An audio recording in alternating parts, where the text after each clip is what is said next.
क्या आपने कभी सोचा है कि जिस नवरात्रि के पहले दिन हम दिन के उजाले में अत्यंत शांति, सादगी और सात्विक भाव से मां शैलपुत्री की आराधना करते हैं, ठीक उसी दिन की आधी रात को शमशानों के सन्नाटे में महाकाली की भयंकर और गुप्त तांत्रिक साधना क्यों की जाती है? एक तरफ सृजन और स्थिरता की देवी, तो दूसरी तरफ विनाश और समय को निगल जाने वाली उग्र शक्ति। आखिर एक ही दिन के भीतर इन दो बिल्कुल विपरीत ऊर्जाओं के मिलन का रहस्य क्या है?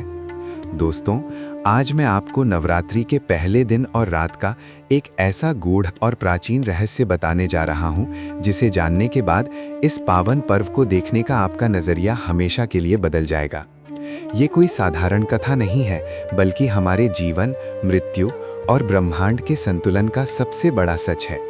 मैं दावा करता हूं कि ये जानकारी आपको हैरान कर देगी, इसलिए इस वीडियो को बिना स्किप किए अंत तक जरूर देखिएगा। जब सूर्य की प्रथम किरणें चैत्र या आश्विन मास की प्रतिपदा यानी नवरात्रि के पहले दिन पृथ्वी का स्पर्श करती हैं, तो संपूर्ण ब्रह्मांडीय वातावरण एक अद्वितीय ऊर्जा से भर जाता है। ये मात्र एक उत्सव का दिन नहीं है, बल्कि ये लौकिक और ब्रह्मांडीय ऊर्जा के साथ मानव चेतना के पूर्ण संरेखण की एक अत्यंत वैज्ञानिक प्रक्रिया है।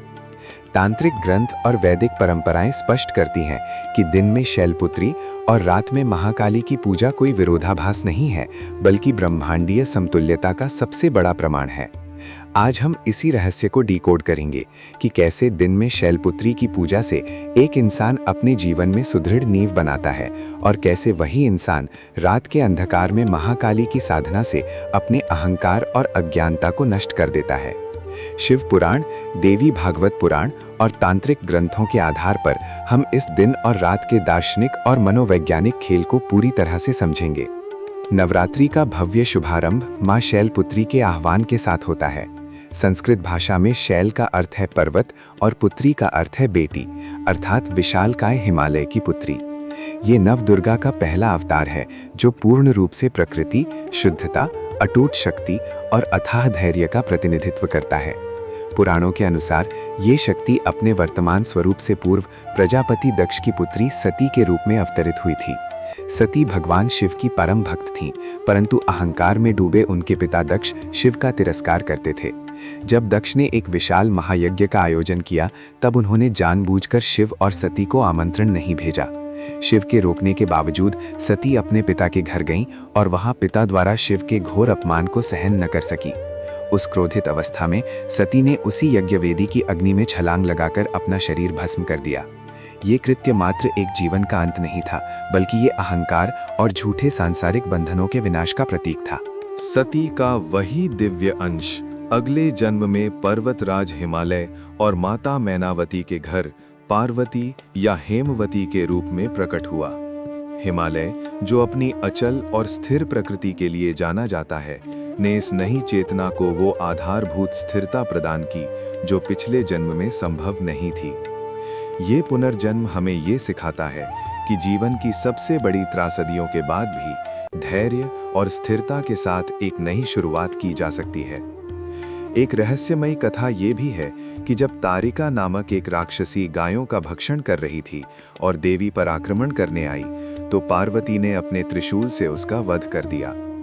उस समय एक सुरक्षित गाय ने सरोवर से एक कमल लाकर देवी को अर्पित किया और हिमालय ने उन्हें शैलपुत्री नाम दिया। ये दर्शाता है कि मां अकारण ही बुराई का संहार करने में सक्षम है। मां शैलपुत्री का भौतिक स्वरूप अत्यंत सौम्य और शांत है। उनके दाहिने हाथ में त्रिशूल है, बाएं हाथ में कमल है और उनका वाहन वृषभ यानी नंदी है। मस्तक पर अर्धचंद्र मानसिक शीतलता का प्रतीक है। त्रिशूल इच्छा, क्रिया और ज्ञान नामक तीन मूलभूत शक्तियों के संतुलन का प्रतीक है। बाएं हाथ में कमल पूर्ण शुद्धता और आध्यात्मिक जागरण को दर्शाता है, जो सिखाता है कि संसार की मलिनता के बीच भी इंसान को अपनी आंतरिक पवित्रता बनाए रखनी चाहिए। वृषभ धर्म और असीम शक्ति का प्रतीक है। योगिक दृष्टिकोण से मां शैलपुत्री मानव शरीर में स्थित मूलाधार चक्र की अधिष्ठात्री देवी हैं। ये चक्र रीढ़ की हड्डी के आधार में स्थित होता है और कुंडलिनी शक्ति का विश्राम स्थल है। नवरात्रि के पहले दिन इनकी पूजा से मूलाधार चक्र सक्रिय होता है। ये पृथ्वी तत्व से जुड़ा है, जो जीवन में स्थिरता, सुरक्षा और धैर्य प्रदान करता है। आधुनिक जीवन के तनाव के बीच इनकी आराधना मानसिक शांति देती है। ज्योतिष के अनुसार माँ शैलपुत्री चंद्रमा ग्रह पर शासन करती हैं, इसलिए इनकी पूजा से मन में असीम एकाग्रता आती है। नवरात्रि के प्रथम दिन की पूजा घट स्थापना या कलश स्थापना से आरंभ होती है। मिट्टी के पात्र में नवधान्य बोए जाते हैं, जो व्यक्तिगत अस्तित्व और आध्यात्मिक विकास का प्रतीक है। कलश के मुख पर आम के पत्ते और नारियल रखा जाता है। इस दिन साधक सफेद या नारंगी वस्त्र धारण करते हैं। सफेद रंग शांति और नई शुरुआत का प्रतीक है, जबकि नारंगी नई ऊर्जा को दर्शाता है। देवी को शुद्ध गाय के घी का भोग लगाया जाता है, जो आरोग्य और लंबी आयु देता है। ओम देवी शैलपुत्र्यै नमः मंत्र के निरंतर जाप के साथ यह सात्विक अनुष्ठान दिन के प्रकाश में संपन्न किया जाता है। लेकिन दोस्तों, जैसे जैसे सूर्य ढलता है और रात का अंधकार पृथ्वी को अपने आगोश में लेता है, नवरात्रि की ऊर्जा एक नाटकीय मोड़ लेती है। जहां दिन में स्थिरता की आवश्यकता थी, वहीं रात का समय तंत्र, मंत्र और ब्रह्मांडीय रहस्यों को भेदने का समय बन जाता है।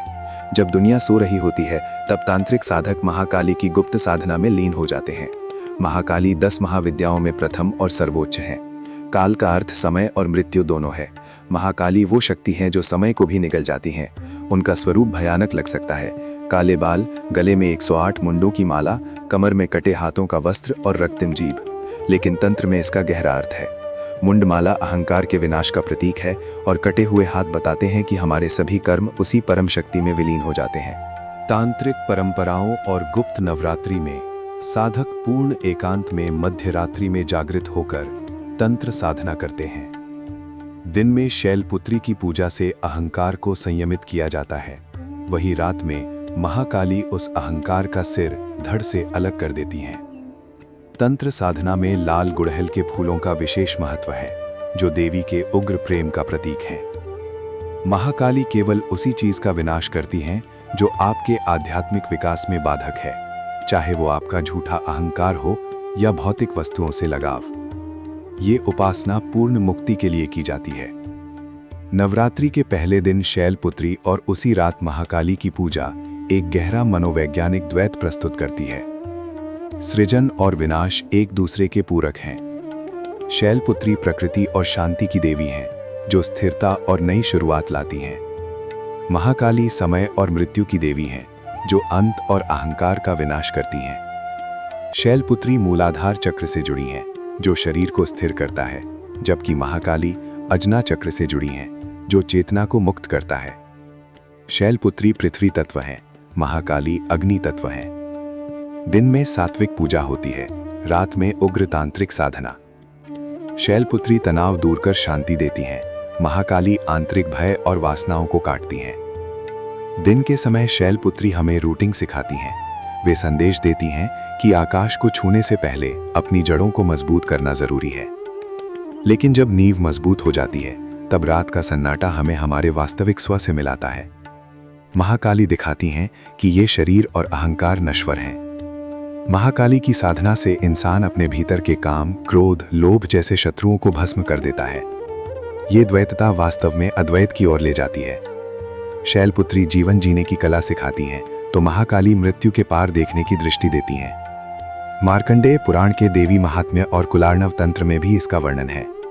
जब तक व्यक्ति अपनी चेतना को शैलपुत्री के माध्यम से जागृत कर महाकाली के जरिए अपने अहंकार रूपी राक्षसों का विनाश नहीं करता, तब तक वो सत्य को नहीं समझ सकता।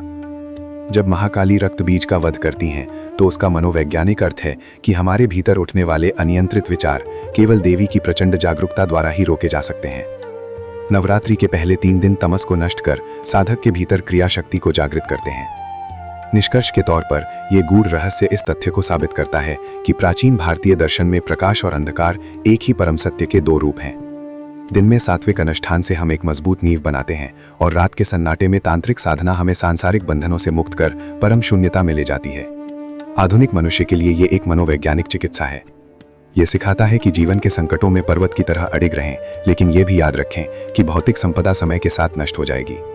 जो इंसान दिन के प्रकाश में जीवन को संवारने की कला और रात के अंधकार में अहंकार को मिटाकर परमात्मा में विलीन होने का विज्ञान समझ लेता है, वही वास्तव में नवरात्रि के इस पहले दिन के सच्चे रहस्य को प्राप्त करता है।